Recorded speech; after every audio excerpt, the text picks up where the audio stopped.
A história começa em Playfield, um pacato recanto no estado de Wisconsin, nos Estados Unidos, em 1950.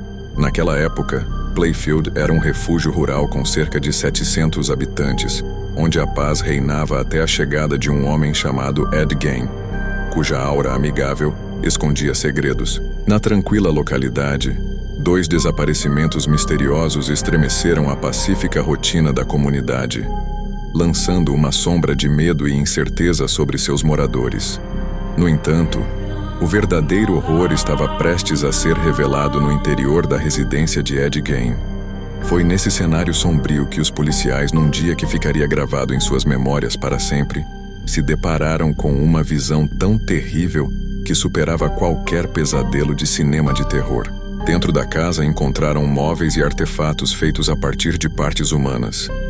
Cadeiras estofadas com pele humana, luminárias feitas de crânios e ornamentos macabros confeccionados com ossos e dentes. O odor penetrante de decomposição permeava o ar, enquanto os policiais, chocados e atordoados, enfrentavam o horror inimaginável do que tinham descoberto. A cada passo que davam na casa, novos horrores surgiam diante de seus olhos, revelando um cenário de perversidade e loucura que desafiava qualquer descrição.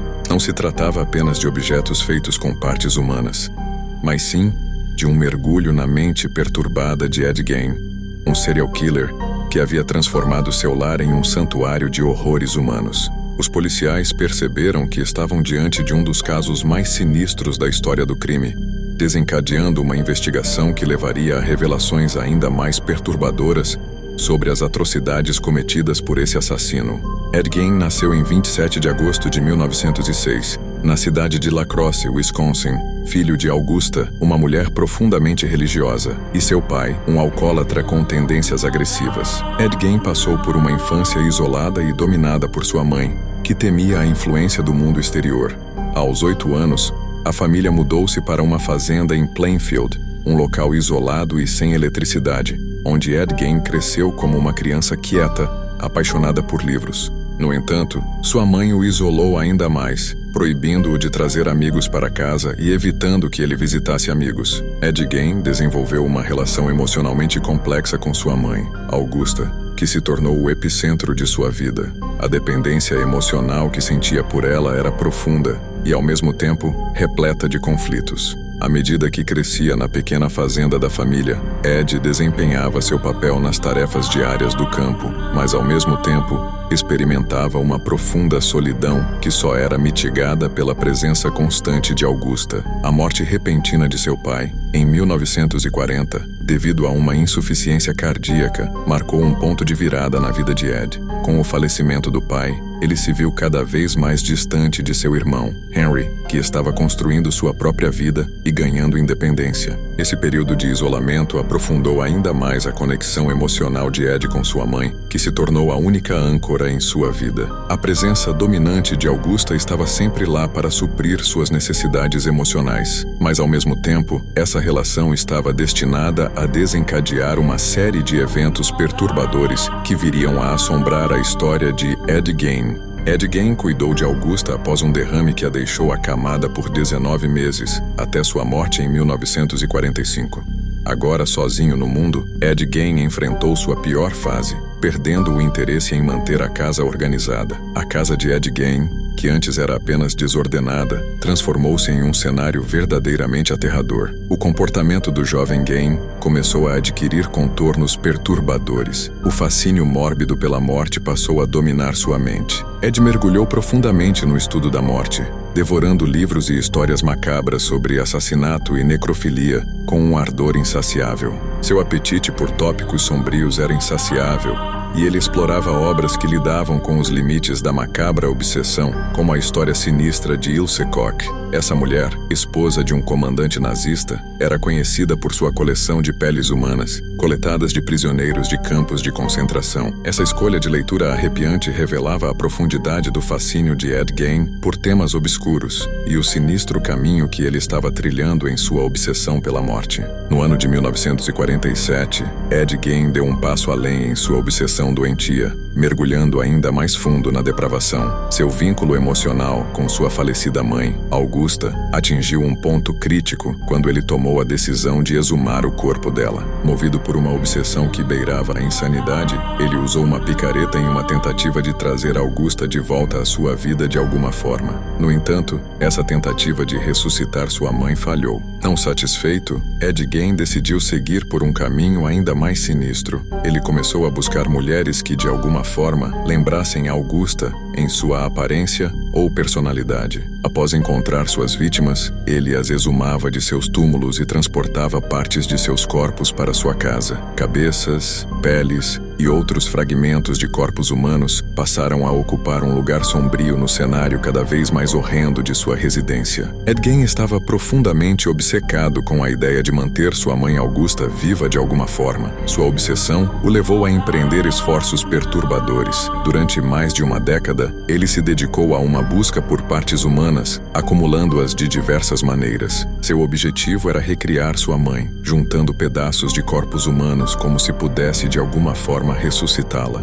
A casa desordenada se transformou em um verdadeiro pesadelo de terror. Cada canto e recanto abrigava pedaços de corpos humanos, desde pele e ossos até crânios e órgãos. A mobília macabra, os ornamentos bizarros e os artefatos grotescos compunham um cenário que desafiava qualquer compreensão humana. Os vizinhos nunca suspeitaram do horror que ocorria naquela casa isolada.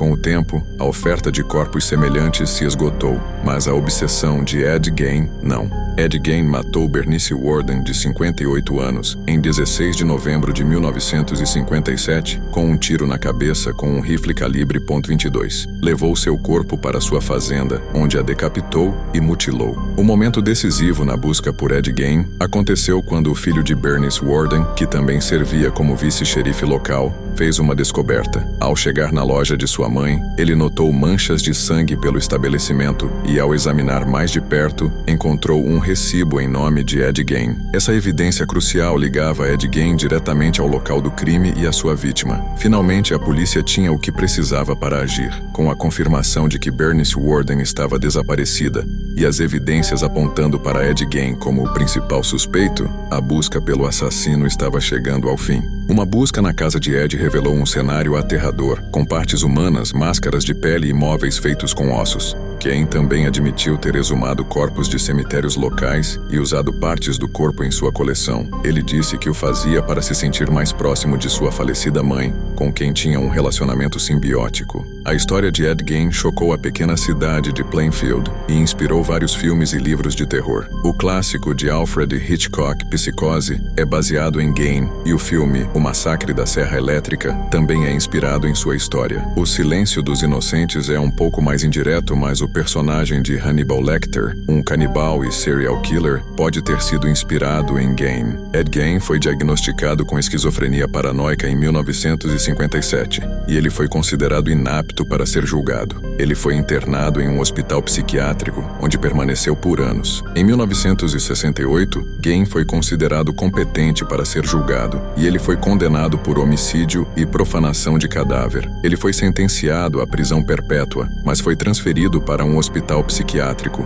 onde passou o resto de sua vida. Gein morreu de câncer em 20 de julho de 1984, aos 77 anos. As lembranças de Ed Gein são um legado perturbador que continua a fascinar e chocar o público até hoje. Seu carro, um Ford Wood 1949, foi leiloado por $700 em 1986. O comprador, um colecionador de carros antigos, disse que o compraria para preservá-lo para a história. O carro se tornou uma atração turística popular, com pessoas pagando 25 centavos de dólar para tirar uma foto ao lado dele. O carro foi eventualmente roubado em 1994 e nunca foi recuperado. Em 2010, uma pedra do cemitério de Plainfield, onde Gein está enterrado, foi roubada e vendida na internet. A pedra foi recuperada pela polícia e devolvida ao cemitério. A casa de Ed Gein foi queimada em 20 de março de 1958, enquanto ele estava na prisão. O incêndio começou por volta das 21 horas e destruiu a casa por completo. Os vizinhos de Gain, que temiam que sua casa se tornasse uma atração turística mórbida, assistiram impotentes ao incêndio. Eles disseram que ouviram um barulho alto e viram chamas saindo da casa. A polícia não conseguiu determinar a causa do incêndio. Eles consideraram a possibilidade de que o incêndio tenha sido criminoso, mas não encontraram nenhuma evidência que apoiasse essa teoria. Algumas pessoas acreditam que o incêndio foi um acidente, enquanto outras acreditam que foi um ato de vandalismo ou sabotagem. Não há como saber com certeza o que causou o incêndio, mas ele certamente encerrou um capítulo sombrio na história de Plainfield. A casa de Gain foi demolida após o incêndio. O terreno onde a casa ficava agora é um lote baldio com uma placa que diz: "Aqui ficava a casa de Ed Gain". Se você ficou arrepiado com essa história macabra de Ed Gain, não se esqueça de se inscrever no nosso canal para mais conteúdo intrigante e histórias envolventes. Dê um like neste vídeo se você apreciou a narrativa envolvente e compartilhe seus pensamentos nos comentários abaixo. Queremos saber o que você achou dessa história de terror que inspirou clássicos do cinema. Não perca os próximos vídeos. Inscreva-se agora e ative o sininho para receber notificações.